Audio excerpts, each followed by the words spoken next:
لله رب العالمين والصلاة والسلام على سيدنا محمد خاتم النبيين وعلى آله وصحبه أجمعين. میرے انتہائی واجب القدر والاحترام معزز حاضرین کرام، اللہ کریم جل شانہ کی خاص رحمت، اس کی مہربانی اور فضل و کرم سے ہم سب حضرات حضور سیدنا کے سیال دربار ایک نواز قدسہ سر العزیز کے آستانِ تقدس نشان آستانِ عالیہ سیال شریف میں نماز جمعہ المبارک کی ادائیگی کا شرف حاصل کرنے کے لیے اور اپنے مرشد کریم حضور سیدنا کے سیال دربار ایک نواز کے فیض و برکات کو حاصل کرنے کے لیے حاضر ہیں. رب کریم جل شانہ ہم سب کی یہ حاضری اپنی بارگاہ اقدس میں قبول و منظور فرمائے. اللہ تبارک و تعالی حضور سیدنا کے سیال دربار غریب نواز کے فیض و برکات ہم سب کو عطا فرمائے. آپ کی پاکیزہ روشن تعلیمات پر پورے خلوص دل کے ساتھ اللہ پاک ہم سب کو ہمیشہ ہمیشہ عمل کرنے کی توفیق عطا فرماتا رہے. اور آپ سب حضرات جو دور و نزدیک کا سفر فرما کر نہایت محبت اور جذبوں کے ساتھ تشریف لائے ہیں، بڑے آداب کے ساتھ عقیدت کے ساتھ آستانِ عالیہ میں حاضر ہیں، اپنے دلوں کے اندر جتنی بھی نیک تمنائیں اور جائز حاجات رکھتے ہیں، اللہ تبارک و تعالی حضور سیدنا کی سیال دربار غریب نواز کی برکت سے جملہ حاضرین کی تمام جائز دلی مرادوں کو پورا فرمائے. آج کی گفتگو میں اللہ تبارک و تعالی کی عطا فرمودہ توفیق سے چند بنیادی مسائل عرض کرنے ہیں. صحیح بخاری شریف کی پہلی جلد میں بھی دوسری جلد میں بھی صحیح مسلم شریف جامع ترمذی الغرض جو حدیث مبارکہ عرض کرنے کا میں شرف حاصل کر رہا ہوں، کیونکہ حدیث مبارکہ حدیث متواتر ہے. محبوب کریم علیہ السلام کی زبان اقدس سے مختلف مواقع کے اوپر مختلف موقعوں کے اوپر 101 صحابہ کرام رضوان اللہ تعالیٰ علیہ مجمعین نے اس فرمان محبوب کریم علیہ السلام کو سن کر آگے روایت فرمایا ہے. یعنی صحابہ کرام کے مبارک طبقے کے اندر اس حدیث پاک کے راویوں کی تعداد ہمارے ائمہ محدثین کی تحقیق کے مطابق 101 ہے. پھر آگے تابعین کے طبقے میں تو ایک صحابی رضی اللہ عنہ سے کئی حضرات نے اس کو سن کے یاد کر کے آگے روایت کیا. تو پھر طبقہ تابعین میں اس کے راویوں کی تعداد سینکڑوں تک پہنچ گئی. اور طبقہ تبع تابعین میں تو تابعین کے پھر ایک تابعی سے 20 محدثین کرام نے آگے روایت کیا. تبع تابعین کے طبقے میں اس حدیث مبارکہ کے راویوں کی تعداد سینکڑوں کی تعداد سے بھی متجاوز ہوگی اور تجاوز کر گئی. تو ہر دور کے اندر یہ حدیث مبارکہ حدیث متواتر ہے. اور حدیث متواتر جو ہوتی ہے تو وہ قطع اور یقین کا فائدہ دیتی ہے.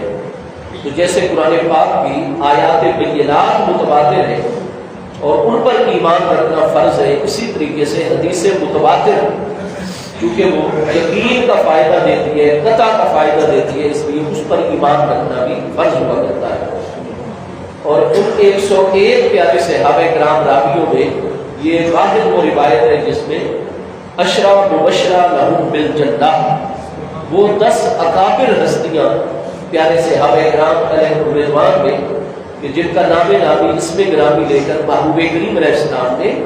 عالم دنیا میں ہی ان کو جنت کی بشارت عطا فرمائی ہوئی ہے. 101 راوی صحابہ کرام میں وہ 10 کے 10 اشرا مبشرہ صحابہ کرام علیہ رضوان بھی شامل ہے. بخاری شریف کے اندر مسلم شریف کے اندر محبوب کریم علیہ السلام کا یہ فرمان گرامی اس طرح ہے کہ ہمارے پیارے آقا کریم علیہ التحیات و تسلیم نے ارشاد فرمایا من کذب علی متعمدا فلیتبوأ مقعدہ من النار۔ محبوب کریم علیہ السلام نے ارشاد فرمایا کہ من کذب علی متعمدا، جس شخص نے مجھ پر جان بوجھ کر جھوٹ بولا۔ ایک ایسی بات ہے جو ہمارے پیارے آقا کریم علیہ التحیات و تسلیم کی ذات بابرکات نے فرمائی ہی نہیں ہے، اور پھر کوئی شخص یہ کہے کہ نبی پاک علیہ السلام نے یہ فرمایا ہے، اور وہ جان بوجھ کر ایسی بات کر رہا ہے۔ فرمایا کہ جس نے امدن جان بوجھ کر مجھ پر جھوٹ بولا، فلیتبوا، بس چاہیے کہ وہ اپنا ٹھکانہ من النار، جہنم کی آگ میں سے بنا لے۔ محبوب کریم علیہ السلام نے ایسے شخص کو جہنمی قرار دیا ہے جو جان بوجھ کر محبوب کریم علیہ السلام کی پاکیزہ ذات بابرکات کے اوپر جھوٹ بولتا ہے۔ اس لیے ہم سب کو اس حدیث صحیح متواتر کے اندر یہ درس عطا فرمایا گیا ہے کہ جب بھی ہم یہ بات کہنے لگے کہ ہمارے پیارے آقا کریم علیہ السلام کا یہ ارشاد گرامی ہے، تو ہمیں مکمل طور پر اس بات کی پہلے تحقیق کر لینی چاہیے، یقین کامل جو ہے وہ حاصل کر لینا چاہیے کہ واقعی ہمارے پیارے آقا کریم علیہ السلام نے یہ بات ارشاد فرمائی ہوئی ہے۔ اگر خود کتابوں میں تحقیق کر سکتے ہیں، اللہ تعالیٰ نے یہ صلاحیت عطا فرمائی ہے، اتنا علم عطا فرمایا ہے، تو خود براہ راست تحقیق کرنی چاہیے۔ ورنہ جو حدیث پاک کے ماہر علماء ہیں، محدثین کرام ہیں ہمارے دور کے اندر، حدیث پاک پڑھانے والے ہیں، پڑھنے والے ہیں، ان کی خدمت میں جا کر ایک تو جب عالم ربانی کی زیارت کریں گے، اس کا بے پناہ ہمیں فائدہ ہوگا، جو ثواب ہوگا، فیوز و برکات حاصل ہوں گے۔ پھر چونکہ حدیث پاک کی تحقیق کے لیے ہم اپنے گھر سے چلیں گے، تو ایک ایک قدم جو ہے ہمارا وہ عبادت الہی اور اطاعت الہی شمار ہوگا۔ اور جو بندہ حدیث پاک آیت بینہ شرعی مسئلے کی طلب کے لیے چلتا ہے، تو وہ اس ایک مسئلے کے اندر، ایک آیت مبارکہ کے اندر، ایک حدیث پاکہ کے اندر طالب العلم قرار پا جاتا ہے۔ اب طالب علم جب تک وہ حدیث پاک سمجھنے کے لیے، آیت مبارکہ سمجھنے کے لیے، شریعت طاہرہ کا مسئلہ سمجھنے کے لیے وہ جا رہا ہوتا ہے، واپس آ رہا ہوتا ہے، اس وقت تک وہ جنت کے راستے کے اوپر چل رہا ہوتا ہے۔ صحیح مسلم شریف میں دوسری جلد کتاب العلم میں حضور سیدنا ابو ہریرہ رضی اللہ تعالیٰ عنہ سے مروی حدیث صحیح ہے، من سلک طریقا یلتمس فیہ علما فقد سہل اللہ بہ طریقا الی الجنۃ۔ ہمارے پیارے آقا کریم علیہ السلام نے ارشاد فرمایا کہ جو کسی ایسے راستے پر چلا کہ جس راستے پر چل کر وہ میری شریعت طاہرہ کا علم جو ہے وہ سیکھنے کے لیے جا رہا ہے۔ اب من سلک طریقا یلتمس فیہ علما، یلتمس کا جو یہاں مفعول بہ علما، علما کے اوپر جو تنوین ہے، یہ تنوین جو ہے برائے تنکیر ہے، نکرہ کی ہے یہ تنوین، اور نکرہ جو ہے وہ عموم پر دلالت کرتا ہے۔ چاہے کوئی الف سے لے کر یا تک، اول سے لے کر آخر تک مکمل علم دین حاصل کرنے کے لیے طالب علم دین بن کے چلے، یا علم شریعت طاہرہ کا ایک مسئلہ بھی سیکھنے کے لیے طالب العلم بن کے چلے، کیونکہ نکرہ ہے اور نکرہ قلیل و کثیر سب کے اوپر بولا جاتا ہے۔ فرمایا کوئی تھوڑا سا میرے دین کا علم سیکھنے کے لیے نکلے گھر سے، یا سارے کا سارا علم دین حاصل کرنے کے لیے نکلے، قلیل و کثیر سب کو شامل، تو من سلک طریقا یلتمس فیہ علما، جو ایسے راستے پر چلا کہ جس راستے پر چل کر وہ میری شریعت طاہرہ کا تھوڑا یا مکمل علم حاصل کرے گا، اللہ پاک اس راستے پر چلنے کی وجہ سے سہل اللہ لہ، اس کے لیے جنت کا راستہ آسان کروا دے گا۔ تو آپ کا ایک ایک قدم جو ہوتا ہے وہ جنت کے راستے پر چل رہا ہوتا ہے، اور آپ کے لیے جنت کا داخلہ ایک ایک قدم کے بدلے میں آسان سے آسان تر جو ہے وہ ہوتا چلا جا رہا ہوتا ہے۔ تو اس میں تو بے پناہ اللہ تعالیٰ کے پوری فرشتے آ کر طلباء علم دین کے پروں کے پاؤں کے نیچے اپنے نورانی بازو اور نورانی پر بچھاتے ہیں، اور زمین کے جس حصے پر شریعت طاہرہ کا علم حاصل کرنے کے لیے سفر کرنے والا بندہ گزر جاتا ہے، اگلے 24 گھنٹوں تک زمین کا وہ حصہ اپنے ساتھ والے حصے کے اوپر فخر اور مباحات کا اظہار کر رہا ہوتا ہے کہ آج تجھ زمین کے ٹکڑے کے مقابلے میں مجھے یہ شرف حاصل ہوا ہے کہ محبوب کریم علیہ السلام کے دین کا علم حاصل کرنے والا طالب العلم جو ہے میرے اوپر اپنے پاؤں رکھے. وہی وہ اتنی فضیلتیں صرف فون کرنے سے تو حاصل نہیں ہوتی. آج کل ہمارے جو 90% پیارے بھائیوں کا یہ طریقہ بن چکا ہے، مضمون نکالا اور پھر ایک مفتی صاحب سے مسئلہ پوچھیں گے، پھر دوسرے سے پوچھیں گے، اس پر بھی یقین نہیں آئے گا، پھر اور علماء کو تنگ کرتے رہیں گے. اب ہر عالم کی عقل کا درجہ بھی مختلف ہوتا ہے، مطالعے کی سطح بھی مختلف ہوتی ہے، تحقیق میں بھی اختلاف، پھر مسئلہ بالکل ہی ہمارے دور کا ہو تو طبیعت اور مزاج میں بھی اختلاف ہوتا ہے. پھر علماء کو ٹکراتے رہیں گے، ریکارڈنگ کرتے رہیں گے اور عجیب ایک معاملہ بنا ڈالیں گے، علماء کو بھی ٹکرا دیں گے. وہی محض فون سے آپ لوگ مہربانی کیا کریں، کام نہ چلایا کریں،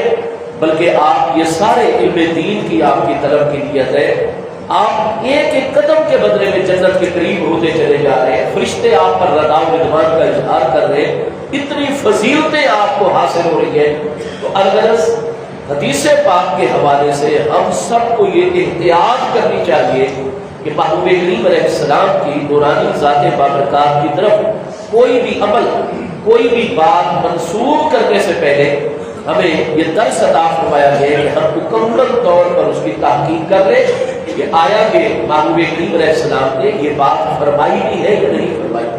محبوب کریم علیہ السلام نے یہ عمل فرمایا بھی ہے یا نہیں فرمایا ہے. تو بہرحال اس بات کی بہت اور آپ کے اوپر ایک تو یہ کہ جو بات آپ نے نہ فرمائی ہو اور وہ کہہ دیا جائے گی جب یہ پاک علیہ السلام نے فرمایا. آج کل آپ فیس بک کے اوپر جب بھی کسی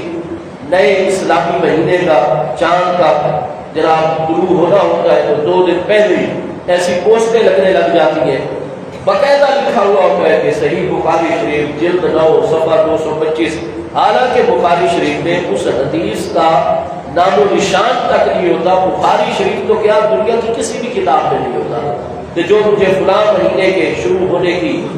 جو ہے خبر دے گا وہ جنت میں داخل ہوگا. فلاں ایسے جھوٹ اور کتابوں کے حوالے بھی ساتھ دے دیں گے، حالانکہ سرے سے ان کتابوں میں حدیث پاک نہیں ہوتی، بلکہ محبوب علیہ السلام کا سرے سے وہ فرمان گرامی ہی نہیں ہوتا. تو جتنے لوگ بھی اس کو چاہے آغاز اس کی کرنے والے ہیں، وائرل کرنے والے ہیں، چاہے آگے اس کو بغیر تحقیق کے وائرل کرنے والے اور آگے شیئر کرنے والے ہیں، وہ سب محبوب کریم علیہ السلام پر جھوٹ بولنے کے اس گناہ کبیرہ عمل میں شامل ہو رہے ہوتے اور یقینی طور پر اپنا ٹھکانہ جو ہے وہ جہنم میں بنا رہے ہوتے ہیں. ایک تو یہ ہے کہ الفاظ کے ذریعے کہ محبوب علیہ السلام نے نہیں فرمایا پھر کہہ دینا جی محبوب علیہ السلام نے فرمایا. اس بات میں مکمل احتیاط ہونی چاہیے کیونکہ محبوب کریم علیہ السلام کا عمل جو آپ کی بارگاہ کے ساتھ مخصوص نہ ہو اور آپ کا ہر فرمان وہ تو شریعت طاہرہ بنتا چلا جاتا ہے انسانیت کے لیے، جنات کے لیے. تو لہٰذا اس چیز میں احتیاط. اسی طرح دوسرا آپ کے اوپر کذب اور جھوٹ بولنے کا ایک صورت یہ بھی ہے کہ یہ مجھے عملی طور پر خود ذاتی طور پر تجربہ ہوا ہے کہ میں جن عزیزوں کو سمجھتا تھا کہ یہ بڑے نمازی ہیں، پرہیزگار ہیں، روزے دار، متقی ہیں، ذکر الہی اور درود پاک، تو انہوں نے محبوب علیہ السلام کی ذات بابرکات پر جھوٹ بول دیا کہ جی مجھے خواب میں نبی پاک علیہ السلام کی زیارت ہوئی ہے اور محبوب کریم علیہ السلام نے ایسا ایسا فرمایا، جبکہ محبوب کریم علیہ السلام کی زیارت طیبہ نہیں ہوئی ہے خواب میں. تو یہ اس طرح اپنا قد کاٹ بڑھانے کے لیے اور لوگوں کو اپنی طرف متوجہ کرنے کے لیے بظاہر داڑھی مبارک بھی ہے، امامہ شریف کی سر پہ یا ٹوپی مبارک بھی سجائی ہوئی ہے اور بظاہر بڑے صوفی صافی متقی پرہیزگار بنے ہوئے، لیکن جناب آقا کریم علیہ السلام جیسی ذات بابرکات کے متعلق جرأت کا مظاہرہ کر رہے ہیں. مجھے خواب میں آپ کے متعلق نبی پاک علیہ السلام کی پیاری ذات بابرکات نے یہ بات فرمائی ہے. یہ بھائی بہت بڑا جھوٹ ہے اور لوگوں کے اوپر جھوٹ باندھنے کی طرح نبی علیہ السلام پر جھوٹ باندھنا نہیں ہے، وہ اعلیٰ ترین بارگاہ ہے. لہٰذا ایسے خواہ گھڑ کے محبوب کریم علیہ السلام پر جھوٹ بول رہے اور یہ کہہ رہے ہیں خواب میں نبی پاک علیہ السلام کی مجھے زیارت ہوئی ہے. اس کا کثرت سے آج کل تجربہ چونکہ فشل کس کو معاشرے میں جھوٹ بہت پھیل گیا ہے. اور آقا کریم علیہ السلام کی بارگاہ اقدس کے متعلق یہ جرت جو ہے اس وقت عروج پر پہنچ گئی ہے. اس چیز سے پرہیز ہونا چاہیے. اگلی چیز محبوب علیہ السلام پر ایک جھوٹ یہ بھی باندھنا ہے کہ مجھے خود یہ کوئی تقریباً 5 سالوں سے مسلسل ہر ربیع الاول شریف میں مجھے تجربہ ہو رہا ہے. پھر میں نے اس بات کی تحقیق کی ہے، بڑے بزرگوں اساتذہ علماء سے رابطہ کیا ہے، تو وہ سارے مجھے اس بات پر متفق نظر آئے ہیں کہ ہر ربیع الاول شریف میں ہم سے میلاد شریف کے لیے ٹائم لیا جاتا ہے. ہم درویش پہنچ جاتے ہیں وہاں محبوب علیہ السلام کا ذکر میلاد مقدس کرنے کا شرف حاصل کرنے کے لیے. آگے کہتے ہیں کہ تقریر آپ استاد جی بعد میں کریں، پہلے ذرا تبرکات نبویہ علی صاحب الصلاۃ والسلام کا ذرا زیارت کر لیں. وہ بھائی پتہ نہیں کتنے ملک میں آستانے ایسے بن گئے، ملتان شریف میں، فلاں شہر میں، فلاں شہر میں، فلاں شہر میں، خانوار میں بھی ایک بن گئے. وہ بھائی یہ آقا کریم علیہ السلام کے نالین شریف ہے، حالانکہ وہ نہیں ہے آقا کریم علیہ السلام کے نالین شریف. یہ بھی آقا کریم علیہ السلام کے منہ مبارک ہے. یہ جی آقا کریم علیہ السلام کی دستار مقدس ہے. پتہ نہیں کتنے لوگوں کے پاس کہاں سے یہ مبارک دستار آئی کریمہ آ گئی ہے، کوئی ان کی سند ثابت رہی ہے. وہ جناب نالین شریفین کے نقشے کے اوپر جوڑا مبارک بنا کر اس کو تیزاب میں ڈالتے ہیں، کچھ کیمیکلز میں ڈالتے ہیں، اور پھر اس کے اوپر اگر ریسرچ کی جائے تو وہ یوں لگتا ہے کہ جیسے یہ 1000 سال پہلے کا ہے، یہ 1400 سال پہلے کا ہے، حالانکہ وہ اسی دور کا بنایا ہوا ہے. تو بھائی آقا کریم علیہ السلام کے نالین شریفین طیبین طاہرین علی صاحب الصلاۃ والسلام، ان کے ثبوت کے لیے سند درکار ہے. ہمارے پیارے آقا کریم علیہ السلام کا یہ جبہ مقدسہ ہے، آپ کی یہ دستار مبارک ہے، آپ کی یہ قمیص مقدس ہے، آپ کے یہ نالین شریفین ہے، آپ کے یہ منہ مبارک ہے. تو ان ساری کی ساری چیزوں کے لیے یہ نہیں کہ ہر اویرے وغیرہ کے پاس یہ، اور پھر اب یہ کاروبار بنا دیا گیا ہے کہ کتنے محفل میلاد شریف کے اندر وہ ایک ٹیم آ جاتی ہے، چند افراد بزرگ بابے اور جوان آ جاتے ہیں، انہوں نے اپنے سروں کے اوپر لٹھی اٹھائی ہوتی ہے اور کہتے ہیں جی محفل میلاد سلام کے بعد محبوب کریم علیہ السلام کی قمیص مبارک قربان کر اس کی زیارت عام کروائی جائے گی. پھر اوپر کہتے ہیں جی خدمت بھی کرو، ہم بڑے دور سے آئے. پتہ نہیں کتنی ان کے پاس مبارک قمیص ہے، کہاں سے آ گئی ہے. ان کو کہا جائے کہ اس کی کوئی سند آپ بیان کریں، کس سے کا ہستی نے یہ تصدیق کی ہوئی ہے، آپ کو کہاں سے ملی ہے، جن سے آپ کو ملی ان کو کہاں سے ملی ہے، کچھ اس کی سند نہیں بیان کر پاتا. باقی ہمارے گھر میں یہ آ رہی ہے نسل بعد نسل. بھائی آپ کو کوئی حجت نہیں ہے. آپ صحیح مسلم شریف کے مقدمے میں پہلی جلد میں آغاز میں دیکھیے کتنی بڑی عظیم کریم ہستیوں نے ارشاد فرمایا لولا الاسناد لقال من شاء ما قال. اگر یہ اسناد کا سلسلہ ختم کر دیا جائے تو جس کا جو دل آئے گا دین کے اندر کہتا چلا جائے گا. تو ان چیزوں کے لیے یہ بہت احتیاط. آقا کریم علیہ السلام کی دستار مبارک ہو اور وہ جگہ جگہ پھیلائی جائے، یہ مومن برداشت کر سکتا ہے. حضور سیدنا شیخ الاسلام والمسلمین حضور پیر سیاد نجبان سیدنا خواجہ خواجگان خطب دوران حضور سیدنا علامہ حافظ خواجہ محمد کمال الدین سیاسی صاحب غریب نواز رضی اللہ عنہ کی ذات بابرکات کو جب روح مقدسہ کراچی میں حجی عطا فرمائے گئے، ٹرین کے ذریعے سے سفر تھا. حضور پیر سیاد پورا راستہ محبوب علیہ السلام کے روح مقدسہ اپنے سر مبارک کے اوپر رکھ کر، اور پورا راستہ اس وقت کو ٹرین آج کی طرح فاسٹ اور تیز نہیں چلتی تھی. حجی دن رات پورے کے پورے خرچ ہو جاتے تھے، 2 دن 2 راتیں حضور پیر سیاد سیدنا شیخ الاسلام غریب نواز کے دور مبارک میں آپ ٹرین کے اندر سوئے رہی ہے، حالانکہ ساری وقت کی سہولت موجود تھی. فرمایا منہ مبارک، یہ تو میرے آقا کریم علیہ السلام کے منہ مبارک ہے. اب بھی آپ کو اس پر گواہ پیش کیے جا سکتے ہیں کہ حضور پیر سیاد نجبان حضور سیدنا شیخ الاسلام غریب نواز رضی اللہ عنہ ایک پیر بھائی کے ہاں رات کو آپ نے قیام فرمانا ہے. انہوں نے اتنی محبت سے ایک کمرہ آپ کے لیے تیار کیا، بستر تیار کیا، اپنی طرف سے پوری کوشش کی کہ حضور غریب نواز کے راحت میں آرام میں کوئی کمی نہ رہ جائے. جب حضور غریب نواز نماز عشاء واز و نصیحت مجلس مبارک سے فارغ ہو کر تہجد سے تھوڑی دیر پہلے گھنٹہ ڈیڑھ کمر مبارک سیدھی کرنے کے لیے تھوڑی سی دیر آرام فرمانے کے لیے اس کمرے میں قدم رکھا فرمایا، تو یہ ہوتا ہے ادب۔ اور ہم حضور کے غلام ہیں، ہم میں بھی یہ چیزیں ہونی چاہیے۔ تو ایسا نہیں کہ فوراً ہی حضور پیر سیال جو بستر تیار کیا گیا ہے آرام دے اس کی طرف چل پڑے، نہیں، دروازے مبارک میں دایاں قدم مبارک رکھ کے پورے کمرے کا جائزہ لیا اور سامنے نظر آیا کہ بلند ایک بڑی ادب والی جگہ بنائی گئی ہے اور اس کے اوپر قرآن مجید فرقان حمید غلاف کے اندر پورے اعزاز کے ساتھ جلوہ گر ہے۔ قرآن پاک رہا ہے،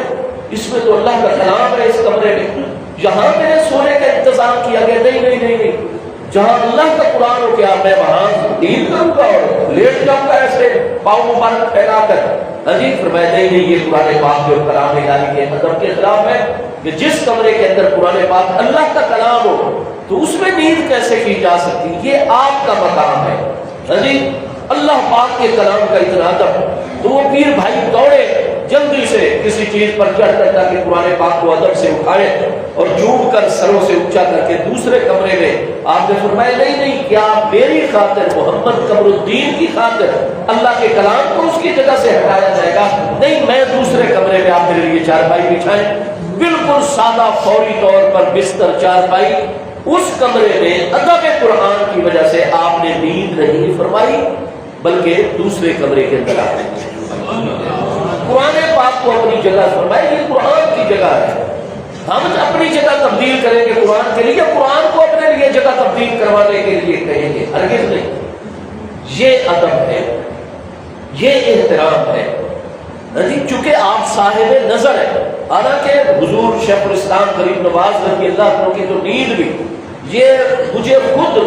کتنے پیر بھائیوں کی اب بھی حضور کے جو خطاب خاص ہے وہ انشاءاللہ فقیر کی اس بات کی تصدیق کریں گے کہ حضور پیر سیاد نجبال سیدنا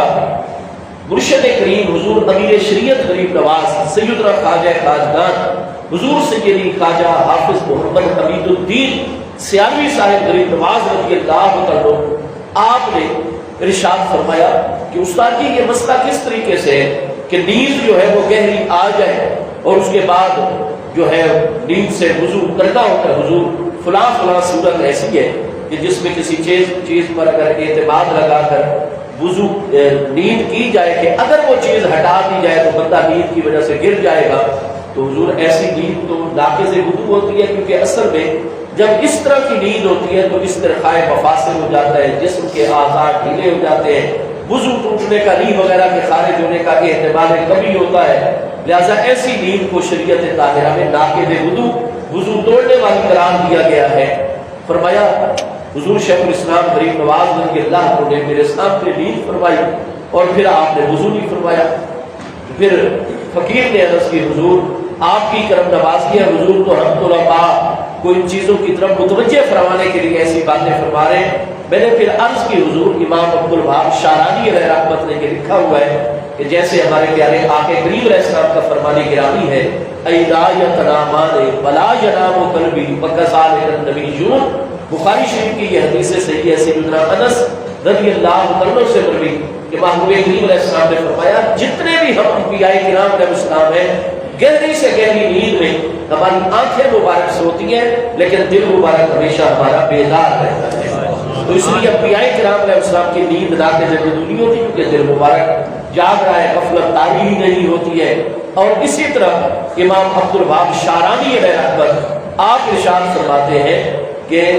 اللہ تعالیٰ کے صدیقین جو پیارے کرتے ہیں ان کو بھی یہ شرف حاصل ہوتا ہے۔ فرمایا فلاں فلاں ہستی وہ جب بھی رات کو دل کو نیند کر کے ان کا دل بیدار رہتا اور مقام صدیقیت کی ہستیاں، فرمایا مجھے بھی ہفتے کے اندر اتنے دن یہ شرف حاصل ہوتا ہے کہ میں گہری نیند میں ہوتا ہوں لیکن دل میرا جاگ رہا ہوتا ہے، بیدار اور کائنات کا مشاہدہ کر رہا ہوتا ہے۔ تو میں نے عرض کی حضور چونکہ حضور سیدنا شیخ الاسلام غریب نواز رضی اللہ عنہ آپ مادر ذات ولی ہیں، آپ کا مقام صدیقیت ہے، تو اس لیے اس دن آپ کا دل مبارک بیدار تھا، لہذا آپ نیند سے تو آپ اس حالت سے جب اس حالت میں آئے تو آپ نے فوراً نماز تہجد رات کو جو ہے وہ شروع فرما دی۔ تو حضور نے ایسے خوشی سے اپنے ہاتھ مبارک کر اپنا ہاتھ مبارک مارا اور فرمایا بالکل مسئلہ اسی طریقے سے ہے۔ تو الغرض گزارش یہ ہے کہ بھائی محبوب کریم علیہ السلام کے پیارے خاندان مقدس میں حضور پیر سیال لجپال غریب نواز کی یہ نورانی ہستی،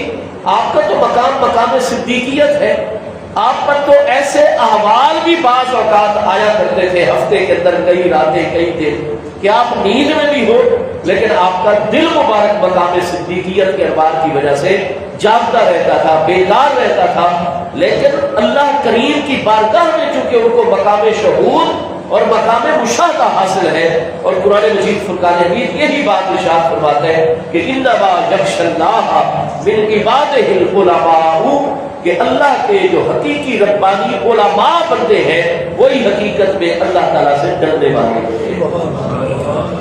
چونکہ حضور سیدنا شیخ الاسلام والمسلمین قمر الملت والدین حضور پیر سیاد لجپال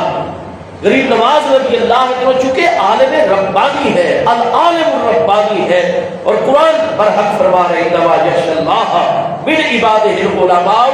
اللہ سے اگر خشیت اور خوف رکھتے ہیں تو وہ حقیقت میں وہی ہے جو العلماء ہے۔ اور حضور شیخ الاسلام رضی اللہ عنہ کا یہ مقام ہے کہ وہ تو نماز میں بھی آپ کو پتہ ہے کہ کئی مرتبہ ایسا ہو جاتا تھا کہ بار بار اللہ اکبر ہاتھ مبارک کانوں کے برابر تکبیر تعلیمہ کے لیے اٹھاتے رہتے ہیں، پھر چھوڑ دیتے ہیں، پھر اٹھاتے ہیں، پھر چھوڑ دیتے ہیں، اور پھر ملا کر ناف کے نچلے کنارے پر آپ ہاتھ مبارک باندھ کر سبحان اللہ و بحمدہ کا،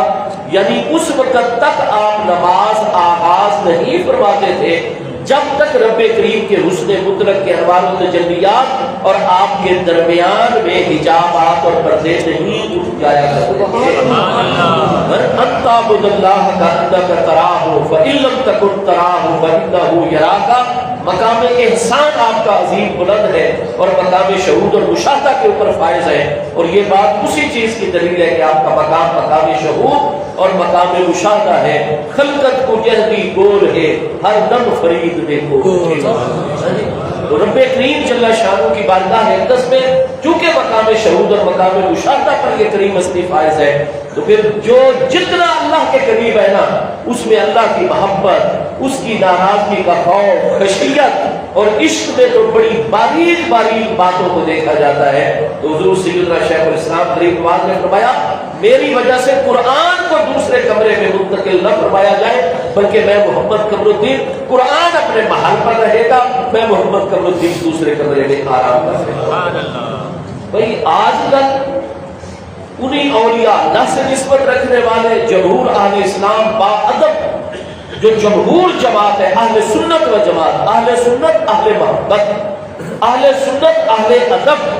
جو بندہ سنی ہونے کا دعویٰ کرے، عقیدے بے شک اہل سنت والے رکھے، لیکن اس کی طبیعت میں ادب نہ ہو، عاجزی انکساری نہ ہو، پیار محبت کا غلبہ نہ ہو، وہ حقیقتاً صرف لفظی سنی ہے، سچا صحیح سنی مسلمان نہیں ہے۔ اہل سنت تو اہل ادب ہوتے ہیں، اہل سنت اہل محبت ہوتے ہیں، ادب آداب ہوتا ہے ان کے اندر۔ تو یہ جگہ جگہ تبرکات جھوٹے منسوب کر کے، تو یہ ایک بہت بڑا ہمارے دور کا فطرہ ہے، اور اس کے پیچھے صرف دنیا داری آئی ہوئی ہے، دکانداری آئی ہوئی ہے۔ اللہ تعالیٰ ہمیں ایسے شر اور فطرے سے محفوظ رکھے۔ تو یہ مختلف صورتیں ہیں۔ تو پہلا مسئلہ آج کا حضور پیر سیاد لجپال غریب نواز کے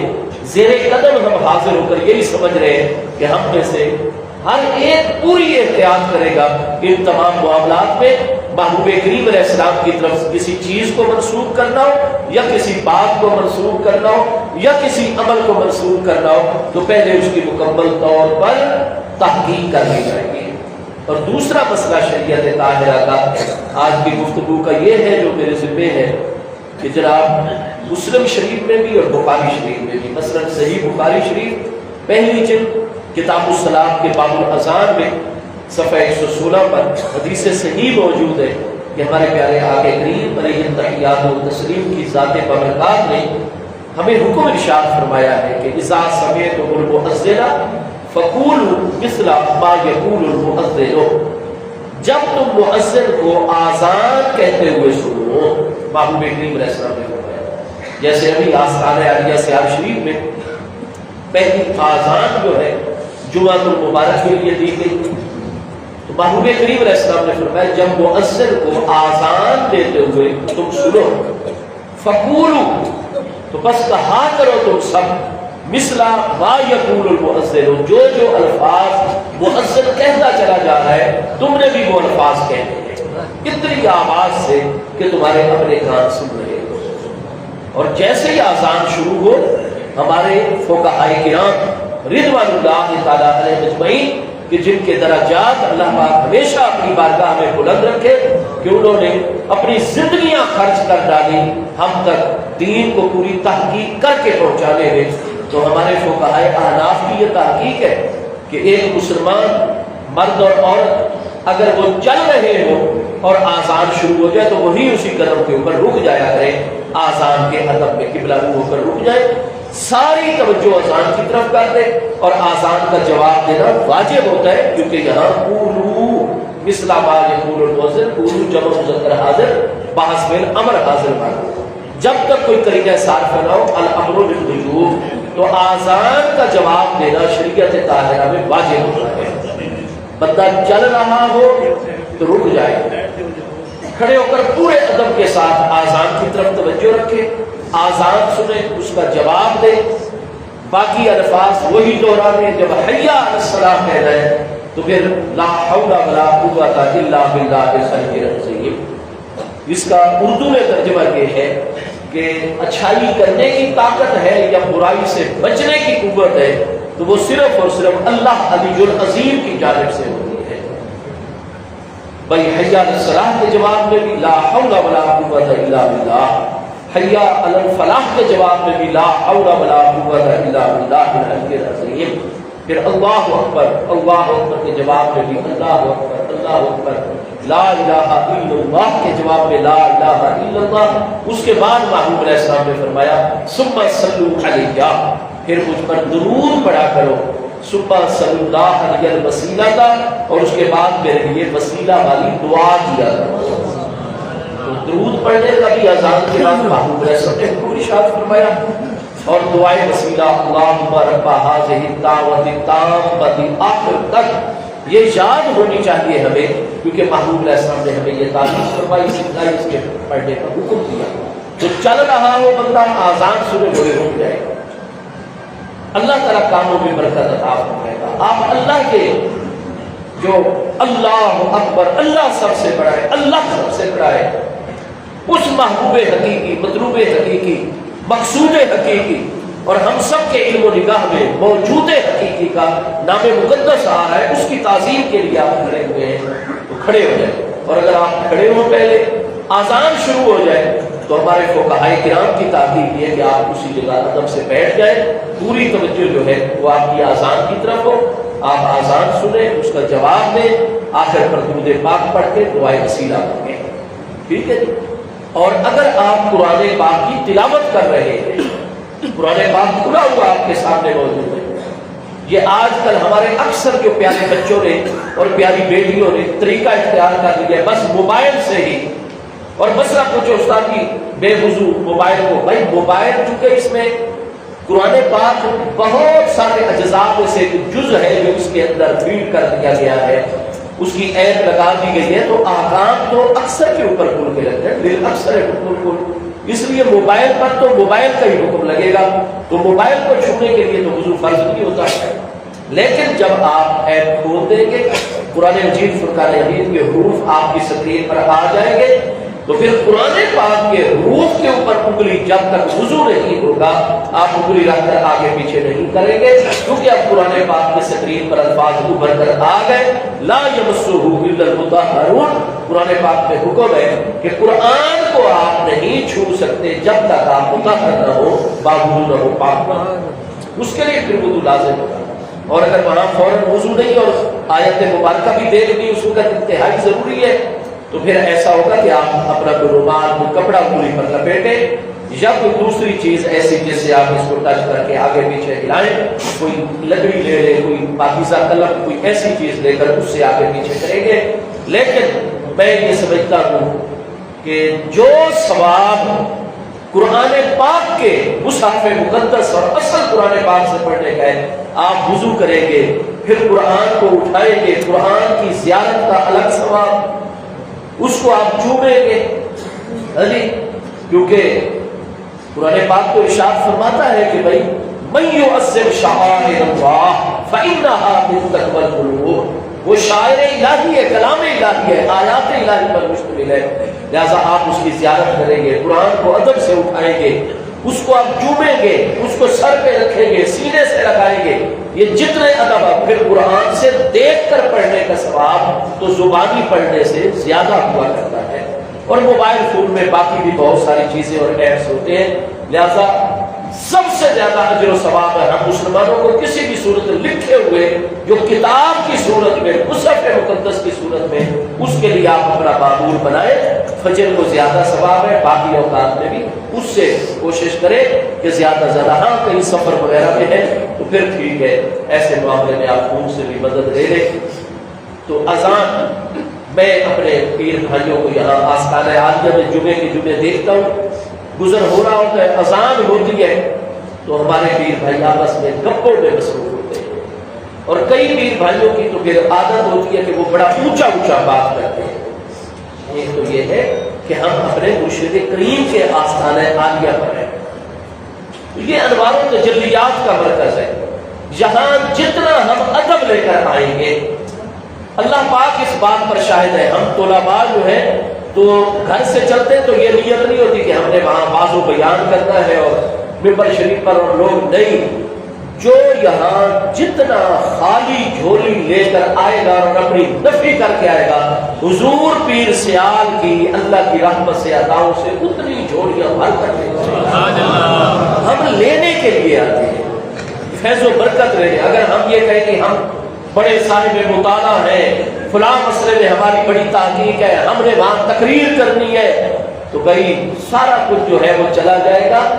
ہاں جی، بزرگوں نے یہ بات بہت پہلے ارشاد فرمائی ہوئی ہے کہ تم جتنا بھی پڑھ لو، لیکن یہ نہیں کہنا کہ پڑھنے دادا ناز کری تے نہ آنکھی میں پڑھیا۔ ہاں جی، وہ جبار کہار سداوے متا روڑ سٹے دودھ کڑیا، دودھ کڑ جاتا ہے تو اس سے پھر سارے فوائد بالائی بھی آتی ہے، اس سے آپ نے جاگ لگا کر لسی بھی حاصل کرنی ہے، اس سے پنیر بھی حاصل کرنا ہے، دیگر بھی ساری چیزیں مصنوعات پروڈکٹس جو دودھ سے ہوتی ہیں، اور خود دودھ بھی، تو یہ جب بالکل دودھ کڑ جاتا ہے اور اپنے آخری نقطے تک پہنچ جاتا ہے تو پھر وہ احکام بالکل نتیجہ دینے کے قریب، لیکن وہ ذات جباروں کا ہار ہے، تھوڑا سا بھی معاملہ دائیں بائیں ہو گیا تو کہیں وہ کہاری کی اور جباری کا اظہار نہ کر دے اور بالکل پکا ہوا دودھ جو ہے اسی کو نہ گرا دے اور ساری محنت ضائع ہو جائے۔ جب بھی اللہ کے ولی کے آستانے پر جائیں تو اپنی معلومات، اپنے علم، اپنی تقریریں، اپنی تحقیقیں یہ ساری ایک طرف کر کے تختی خالی ہو، صاف ہو، تو تب بھی اس پر کچھ لکھا جا سکتا ہے۔ کئی ہمارے پیر بھائیوں کی یہ عادت ہے، وہ جہاں گھر میں اونچا اونچا بولتے ہیں، ادھر فون کر رہے ہوں گے، اونچا اونچا باتیں کر رہے ہوں گے اور آستانے پاک کا بھی خیال نہیں کریں گے، پھر آزان جیسا معاملہ ہو گیا کہ جس کو توجہ سے سننا، اللہ کا قرآن اگر ہم پڑھ رہے ہو نا بھائی، ہاں جی، اور اذان شروع ہو جائے تو شریعت طاہرہ کا حکم ہے کہ قرآن پاک کی آیت کو مکمل کرتے ہی ادب سے بند کر کے نشان لگا کے وہاں رکھ دے اور پوری توجہ آذان کی طرف قرآن پاک بند کر دے، اور آذان سننا واجب ہے۔ آپ پہلے آذان ادب سے سنیں، اس کا جواب دیں، درود پاک پڑھیں، دعائے اذان مانگ کے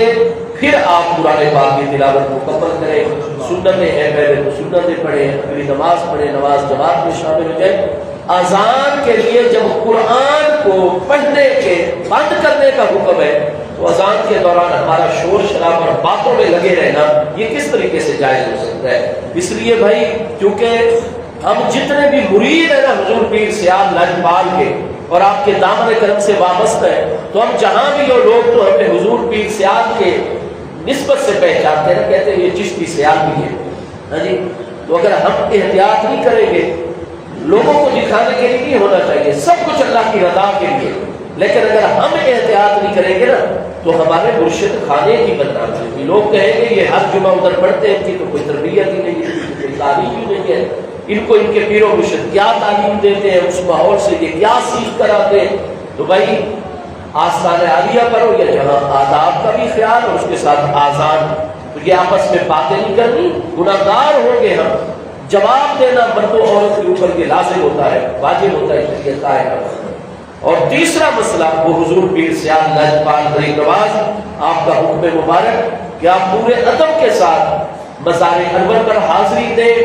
اور روضہ انور میں حاضری دیں، لیکن جو سجدہ تعظیمی ہے نا تو ہمارے حضور پیر سیال لجپال غریب نواز احادیث صحیحہ کی روشنی میں، ہمارے تمام کے تمام فقہاء کرام علیہ الرضوان کی تحقیق کی روشنی میں، اور ہمارے اکثر مشائخ علیہ الرضوان کے ارشادات عالیہ کی روشنی میں حضور پیر سیال لجپال غریب نواز ہمارے مرشد کریم، ہمارے حضرت کریم حضور سیدی خواجہ خواجگان سیدی علامہ حافظ جو الحمدللہ تعالی شریعت طریقت معرفت حقیقت میں ہماری کامل رہنمائی فرماتے ہیں، پچھلے دنوں آپ نے شریعت اور طریقت کے حوالے سے چند الفاظ اتنے جامع ہیں کہ سمندروں کو آپ نے جو ہے وہ کوزے میں بند فرما دیا۔ میری مراد ہمارے حضرت کریم حضور سیدی پیر سیال خواجہ خواجگان سیدی حافظ خواجہ محمد ضیاء الحق صاحب غریب نواز زیب سجادہ عالیہ آستانہ عالیہ سیال شریف ہے، تو آپ یہ درس اور تعلیم عطا فرماتے ہیں کہ چاہے آستانہ مقدسہ سیال شریف ہو، چاہے آپ مدینہ طیبہ میں مواجہ شریف میں محبوب کریم علیہ السلام کی پاکیزہ بارگاہ میں ہو، یا کسی بھی اللہ کے ولی کے مزار شریف میں سجدہ تعظیمی نہیں کرنا، آپ جائیں سلام ادب سے عرض کریں، مزار کا بوسہ لینا بالکل جائز ہے۔ وہ اگر کسی پیر بھائی کو تکلیف بھی نہ ہو اور وہاں کوئی ایسا بے ادبی کا شائبہ بھی اس پر پیدا نہ ہو رہا ہو تو آپ ادب کو ملحوظ خاطر رکھتے ہو، پیر بھائیوں کو تکلیف دیے بغیر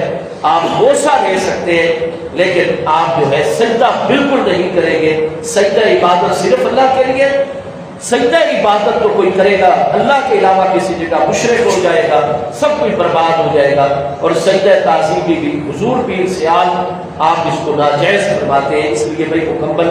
خیال کرنا ہے۔ اللہ پاک ہمیں اپنے مرشد کریم کی اور دین مدین کی مقدس تعلیمات پر عمل کی توفیق عطا فرمائے، سنت عطا فرمائے۔